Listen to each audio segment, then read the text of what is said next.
नमस्कार साथियों, प्रेम की बात और फैक्ट्स बाय प्रेम में आप सभी का स्वागत है। उम्मीद करता हूं आप सभी बेहतर होंगे। दोस्तों, इस समय संसद का मानसून सत्र चल रहा है और इसमें चाहे ऑपरेशन सिंदूर की बात हो या अन्य जो भी मुद्दे हो, उस पर लगातार चर्चा हो रही है। और एक चीज़ जो बहुत स्पष्ट रूप से दिखाई दी वो ये कि विपक्ष जो है इस देश का, वो अपने सुविधा अनुसार जो बातें उनको बोलनी है उसमें तो वो संसद में मौजूद रहते हैं, लेकिन जब सत्ता पक्ष की ओर से जवाब देने की बारी आती है तो वैसे ही या तो वॉक आउट कर जाते हैं या संसद से बाहर चले जाते हैं। बात ये नहीं है कि आप संसद के बाहर आकर कैमरा पे, माइक पे कितनी बातें बोलते, कितनी उलझुल हरकतें करते हैं, उससे कुछ नहीं हो जाता। इस देश में पिछले 11 वर्षों से जिस प्रकार से प्रधानमंत्री नरेंद्र मोदी सत्ता पर काबिज है और विपक्ष एड़ी चोटी लगा चुका है, लेकिन सारी कोशिशें उसकी नाकाम हो गई। और खास करके कांग्रेस की बात करें तो मतलब इस स्थिति में पहुंच गई है कांग्रेस कि सिर्फ और सिर्फ इस देश के खिलाफ प्रोपेगेंडा वार में लगातार शामिल दिखाई देती है। और आप जब से संसद सत्र शुरू हुआ है, पड़ोसी मुल्क पाकिस्तान में सिर्फ कांग्रेस के नेता छाए हुए हैं, चाहे वो राहुल गांधी हो, प्रियंका गांधी हो, खड़गे हो और कांग्रेस के तमाम नेता। लोग ऐसे ऐसे बयान देते हैं, ये समझ से परे है। और इस सबसे आश्चर्य की बात तो इस बात से लगती है कि ऐसे ऐसे लोग बैठे हुए हैं जो इनको अपने नेता के रूप में देखते हैं। कांग्रेस का तो समझ में आता है कि वो एक पॉलिटिकल पार्टी है, उसका अपना सोशल मीडिया हैंडल है, वो तो उलझुल हरकतें करती है। उसके जो गिने चुने 5 लोग हैं वो इसी काम के लिए कांग्रेस में है ही, तो कांग्रेस का तो समझ में आता है। लेकिन जो लोग उनके पीछे लग जाते हैं, इससे इस बात का सच्चाई समझ में आता है कि वो उसी गैंग से हैं जिनको सच्चाई पढ़ने, देखने, समझने की कोई समझ नहीं है। वो सिर्फ जो खबरें आती है उसको सिर्फ सोशल मीडिया में फैलाने का काम करते हैं। और आज के समय में एक्स हो, इंस्टाग्राम हो, चाहे फेसबुक हो, जहां भी हो, आप ऐसे लोगों से भरे पड़े। तो आज बात करने वाले हैं इस बात को लेकर कि जो डोनाल्ड ट्रंप ने 1 अगस्त से इंडिया के ऊपर 25% टैरिफ लगाने की घोषणा की, इसको लेकर के भी तमाम तरीके की चर्चाएं चली। और बार बार अगर आप राहुल गांधी के बयान को देखेंगे तो हमेशा कहते हैं ऑपरेशन सिंदूर को लेकर, और कांग्रेस ये लगातार कहती रही है कि मोदी के सामने, ट्रंप के सामने मोदी झुक गया। मतलब अगर बात करें शिष्टाचार की, वो इस देश के प्रधानमंत्री हैं, लेकिन अगर राहुल गांधी की लैंग्वेज को अगर आप देखें तो वो तू तड़ाक वाला लैंग्वेज बोलता है। और अगर कोई आम आदमी, हम लोग विश्लेषण करते हैं, अगर हम लोग भी किसी नेता के लिए या किसी व्यक्ति के लिए इस तरह की भाषा का प्रयोग करना कितना उचित है, ये बताने की आवश्यकता नहीं। तो कांग्रेस ने हमेशा भाषीय मर्यादा का उल्लंघन किया है और आज भी वही काम बैठकर राहुल गांधी कर रहे हैं। लेकिन ये जो बातें आ रही है और डोनाल्ड ट्रंप की बातों पर कितनी विश्वसनीयता है, कितना विश्वास किया जाता है, वो तो सुबह क्या बोलेगा, दोपहर में क्या बोलेगा, शाम में क्या बोलेगा, ये डोनाल्ड ट्रंप को भी पता नहीं।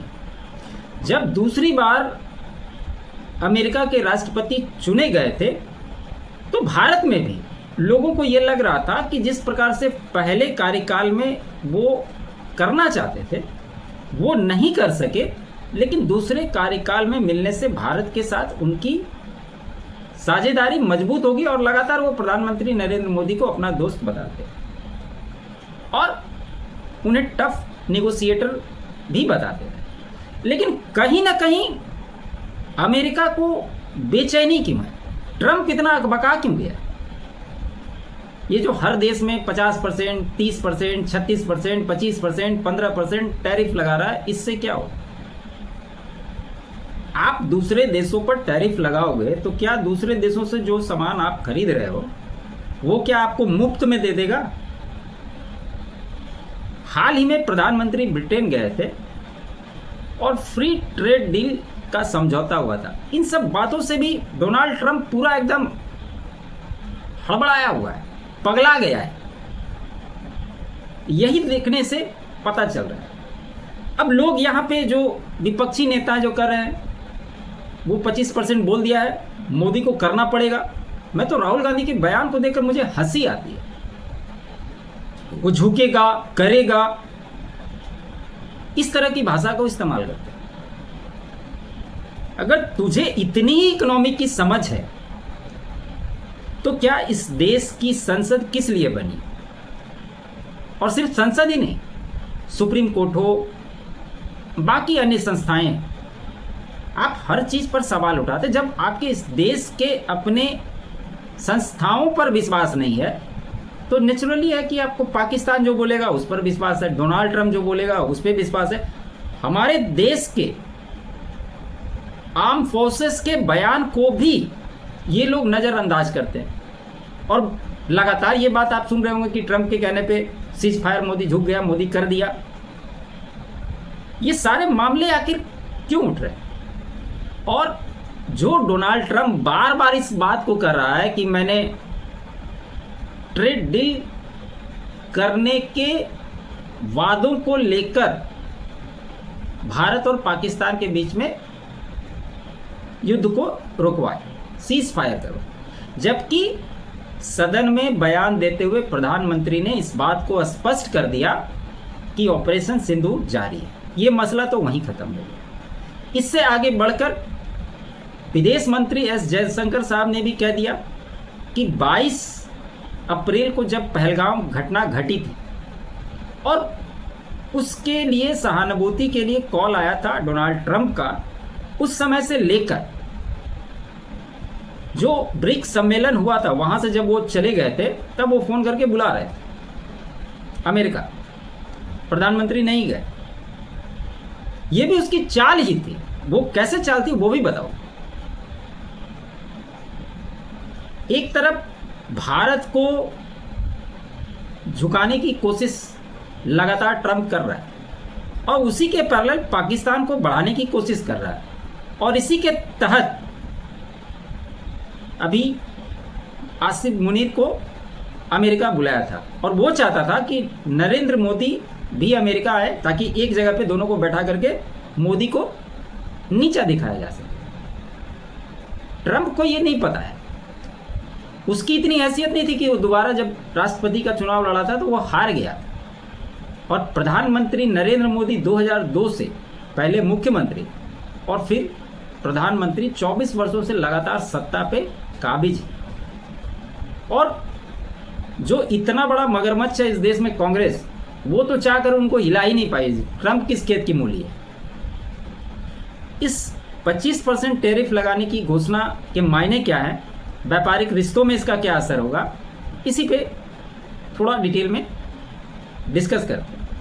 यह फैसला भारत के उच्च टैरिफ और कृषि डेयरी बाजारों तक अमेरिकी पहुंच की मांग पर सहमति न बनने के कारण लिया गया। साथ ही रूस के साथ भारत के गहरे सैन्य और ऊर्जा संबंधों को भी ट्रंप की नाराजगी का एक प्रमुख कारण बताया जाता है। इसको चिढ़ इस बात से मची हुई है कि ये तो इधर रूस यूक्रेन को लेकर नेटो के तहत यूक्रेन को सपोर्ट कर रहा है और भारत अमेरिका के मना करने के बावजूद भी भारत और चाइना रूस से सबसे ज़्यादा तेल खरीद रहे हैं। इससे इसको दिक्कत है। प्लस अमेरिका चाहता है कि भारत जितने भी हथियार हैं वो हमसे खरीदे, तेल हमसे खरीदे। तो भैया भारत की शर्तों पर दो ना। तुम अगर सोचोगे बाप बनने के लिए तो नरेंद्र मोदी है, उसके सामने अच्छे अच्छों की नहीं चली तो तुम्हारी तो कोई औकात ही नहीं, वो वाली बात है। तो अमेरिका भारत के और अमेरिका का जो कृषि इक्विपमेंट्स है वो सबसे ज़्यादा चाइना में यूज़ होता था, और चाइना के साथ टैरिफ वॉर के चलते चाइना ने खरीदना बंद कर दिया। अब अमेरिका चाह रहा था कि कृषि क्षेत्र जो है भारत, वो उसका बाजार अमेरिका के लिए खोल दे, ताकि वो अपने डंप पड़े हुए सामानों को भारत में निर्यात कर सके। और भारत चूंकि कृषि प्रधान देश ही है, तो यहाँ उसको बड़ा मार्केट मिल जाएगा। लेकिन भारत ने साफ इनकार कर दिया कि हम इस पर समझौता नहीं करेंगे। अब रूस से जो भारत का संबंध है, इससे भी नाराज दिख रहा है। ट्रंप प्रशासन भारत के रूस से सैन्य उपकरण और कच्चा तेल खरीदने को लेकर नाराज है। ट्रंप ने ब्रिक्स समूह को अमेरिका विरोधी बताते हुए भारत पर निशाना साधा, क्योंकि भारत इसका सदस्य है और रूस के साथ उसके रणनीतिक और व्यापारिक संबंध है। एक चर्चा आप लोगों ने सुनी होगी, उसमें कहा यह जा रहा था कि एशिया देश जो है, जो ब्रिक्स के देश हैं, मतलब चाइना, भारत, रूस, ये सब मिलकर एक अपना अलग से, जैसे डॉलर है, डॉलर की एक छत्र राज है, इसको तोड़ने के लिए एक अलग तरह का कोई बनाया जाए जो इन देशों में उसके माध्यम से ट्रेड हो सके। हालांकि भारत तो कई देशों के साथ ऑनलाइन पेमेंट सिस्टम को भी शामिल कर चुका है, इससे व्यापार करने में आसानी है। प्लस अपने अपने लोकल पैसों की जो कैपेबिलिटी है, उसके आधार पे कई देशों के साथ इसकी डील हो रही है। इन सब बातों से भी अमेरिका घबराया हुआ है, क्योंकि डॉलर की मार न पड़े। और अगर बात करें भारत और अमेरिका की, तो अमेरिका की आबादी कितनी है? 35 करोड़, और हम लोग कितने हैं? 150 करोड़। अगर भारत में 110 करोड़ लोग भी गरीब है, तो भी यहाँ के 40 करोड़ लोग इतने पैसे वाले हैं जितनी अमेरिका की आबादी भी नहीं। तो वो क्या बराबरी करेगा भारत का? ये महत्वपूर्ण बात है। अमेरिका का 25% टैरिफ सबसे बड़ी अड़चन है। भारत कृषि डेयरी उद्योग खोलने को राजी नहीं है, ये मैंने आपको बता दिया। अमेरिका कृषि डेयरी उत्पादों को भारत का निर्यात इच्छुक। कृषि डेयरी क्षेत्र आर्थिक राजनीतिक लिहाज से अहम है। भारत के करोड़ों किसानों को हितों का मुद्दा इसमें टकरा रहा है। रूस के साथ करीबी व्यापार से अमेरिकी नाराज हैं। भारत मित्र रूस का सामरिक व्यापारिक साझेदार है। भारत का सबसे ज़्यादा पेट्रोलियम आयातक रूस से। अमेरिका अपने पेट्रोलियम उत्पाद भारत को बेचने के लिए इच्छुक है। ये इसकी मुख्य वजह बताई जा रही है। दोनों देशों के बीच कब कब क्या हुआ, इसके बारे में अगर आप जानेंगे, तो ये जो डोनाल्ड ट्रंप का एजेंडा है कि हमने भारत और पाकिस्तान के बीच में सीज फायर कराया, एक तो इस बात से ही खारिज हो जाता है कि प्रधानमंत्री की डोनाल्ड ट्रंप से इस दरमियान कोई बातचीत नहीं हुई। इसको विदेश मंत्री एस जयशंकर साहब ने क्लियर कर दिया। तो ये कांग्रेस और विपक्षी को कान खोल करके सुनना चाहिए, समझना चाहिए। लेकिन इनके कान इतने मोटे हैं कि इनको सुनाई देगा नहीं। इनके मुंह में जो आएगा वो वही बोलेंगे, इसके अलावा वो कुछ बोलेंगे नहीं। तो इसके बारे में भी थोड़ा विस्तार से आपको मैं बता देता हूँ। भारत और अमेरिका के बीच व्यापार वार्ताओं के कई महीनों से गतिरोध बना हुआ था। इसके डेट मैं बताता हूँ। तो 13 फरवरी 2025 प्रधानमंत्री मोदी की अमेरिकी राजकीय यात्रा के दौरान व्यापार समझौतों को लेकर बातचीत हुई। फिर 4 से 6 मार्च 2025 को भारत के वाणिज्य मंत्री पीयूष गोयल ने अमेरिका का दौरा किया, ताकि नीतिगत स्तर पर बातचीत का आधार तैयार हो सके। फिर 26 से 29 मार्च 2025 अमेरिकी प्रतिनिधिमंडल भारत आया और भारत डिजिटल व्यापार, फार्मास्यूटिकल्स और कृषि उत्पादों तक पहुंच पर तकनीकी बातचीत हुई। मार्च से जुलाई 2025 तक दोनों देशों के अधिकारियों के बीच में आमने सामने की 5 दौर की बातचीत हुई। 2 अप्रैल 2025 को ट्रंप ने भारत पर जवाबी टैरिफ लगाने का ऐलान किया। शुरुआत में 26% बोला। 9 अप्रैल 2025 इस ऐलान पर अमल के लिए 90 दिनों तक की मोहलत दी गई थी। 30 जुलाई 2025 को ट्रंप ने 1 अगस्त से भारतीय वस्तुओं पर 25% टैरिफ लगाने की घोषणा की। साथ ही रूस से तेल और सैन्य उपकरण खरीदने पर जुर्माना का भी ऐलान किया। 25 अगस्त 2025 छठे दौर की बातचीत नई दिल्ली में होनी है। और आज डोनाल्ड ट्रंप का बयान क्या है कि अभी बातचीत का दौर जारी है, ये अभी कंफर्म नहीं है कि यही टैरिफ रहेगा। अब इस पर वाणिज्य मंत्री पीयूष गोयल ने संसद सत्र के दौरान क्लियर कट में संदेश दे दिया कि भारत किसी के दबाव में झुककर कोई भी डील नहीं करेगा। और जहां तक बात है भारत और रूस के बीच समझौते की, खरीदने की, चाहे वो हथियार हो, तेल हो, तो भारत अपने तरीके से जिस प्रकार से अभी तक करता रहा उसी हिसाब से वो आगे भी चलेगा। अब सवाल ये उठता है कि डोनाल्ड ट्रंप भारत पर क्यों चिढ़े हुए हैं। इसका कारण है कि भारी व्यापार घाटा। ट्रंप ने ब्रिक्स समूह और नई दिल्ली के साथ भारी व्यापार घाटे का हवाला दिया। उनका मानना है कि भारत व्यापार के मामले में अमेरिका के साथ बहुत ज़्यादा जुड़ा हुआ नहीं। ब्रिक्स समूह के बारे में कहा जाता है कि ट्रंप ब्रिक्स समूह को मूलतः अमेरिका विरोधी देशों का एक समूह मानते हैं और भारत इसका सदस्य है। उनका मानना है कि ब्रिक्स अमेरिकी मुद्रा पर हमला है। रूस से कच्चे तेल और सैन्य उपकरणों की खरीद, ये एक से बड़ा मुद्दा है। हथियारों का व्यापार, अमेरिका चाहता है कि भारत उससे ही सारे हथियार खरीदे, लेकिन भारत इसके लिए तैयार नहीं है। भारत पाकिस्तान सीज फायर पर श्रेय, ट्रंप ने भारत पाकिस्तान के बीच सीज फायर पर खुद श्रेय लेने की कोशिश की थी, लेकिन भारत ने स्पष्ट किया कि यह किसी बाहरी दबाव में नहीं हुआ था जिससे ट्रंप को मिर्ची लगी। भारत का आत्मनिर्भर का रुख जो है, इसमें मेक इन इंडिया और परफॉर्मेंस लिंक्ड इंसेंटिव जैसी योजनाएं घरेलू उत्पादों को बढ़ावा देती है, जो अमेरिका के हितों से टकराती है, क्योंकि ट्रंप अमेरिका फर्स्ट की नीति पर चल रहे हैं।